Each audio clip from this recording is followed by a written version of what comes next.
বন্ধুরা, আজ আবার মাদার কিচেন ব্লগ থেকে আবার একটা নতুন রেসিপি নিয়ে এসেছি। করবো হলো পটলের এই যে পুরভরা পটল, তার মধ্যে দেবো হলো চিংড়ি মাছ। চিংড়ি মাছ দিয়ে করব একটা ভরে দেখাচ্ছি।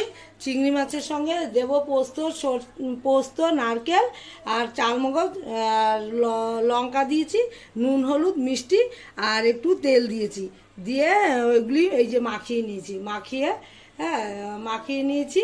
মাখিয়ে কি করে দিচ্ছি, এই যে এটার মধ্যে ঢোকাবো।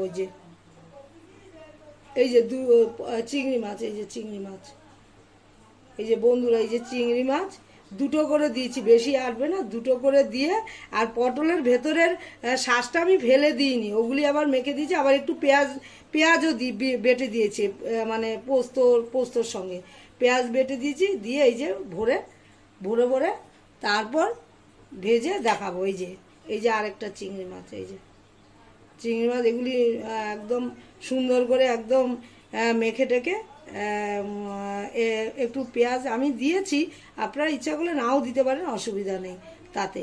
আর নারকেল টারকেল দিয়েছি, হয়তো দারুণ লাগবে। আর একটু করে নিয়েছি সুজি ময়দা দিয়ে, এই যে ব্যাটার করে নিয়েছি, এটার মধ্যে ডুবিয়ে তেলে ভাজবো। ভেজে তারপর দেখাচ্ছি। এই যে ব্যাটারে ডুবিয়ে নিয়েছি আর তেলটা অনেকটা গরম হয়ে গেছে। এরকম করে ব্যাটারে ডুবিয়ে তারপর পটলটা এই যে এরকম করে ভাজবো।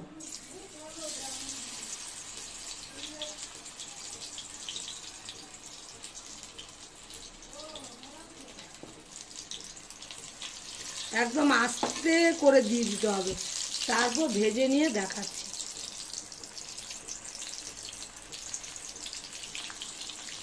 এই যে ভাজা হচ্ছে, এরকম উপরে একটু একটু তেল ছড়িয়ে দেবেন। ব্যাটারটা আমি সুজি ময়দা, মিষ্টি, কালো জিরা এগুলি দিয়ে করেছি। আর ওই পুরটার ভেতরেও কালো জিরা কিন্তু দিয়েছি, যেরকম আর কি কাঁকরোলের পুর করে, ওটাতে কাঁকরোল করে শুধু পোস্ত দেওয়া। আর এটা পোস্ত, নারকেল, চালমগজ সবই দিয়েছি, আর একটু মিষ্টিও দিয়েছি। আশা করি ভালোই লাগবে। আমার ভাজা করে দেখো, আমার পুরভরা পটলটা হয়ে গেছে। দেখুন, দেখতে তো দারুণ হয়েছে, খেতেও আশা করি দারুণ হবে। এটার ভেতর যা যা মশলা পড়েছে ভালো হওয়ারই কথা। হ্যাঁ, আর আমার মতো একবার করে খেতে পারেন। ভালো লাগলে লাইক, শেয়ার, কমেন্ট করে সাবস্ক্রাইব করতে একদমই ভুলবেন না। সবাই ভালো থাকেন, সুস্থ থাকেন। আমি ভালো থাকলে নতুন নতুন রান্না টিফিন হোক সবই দেবো।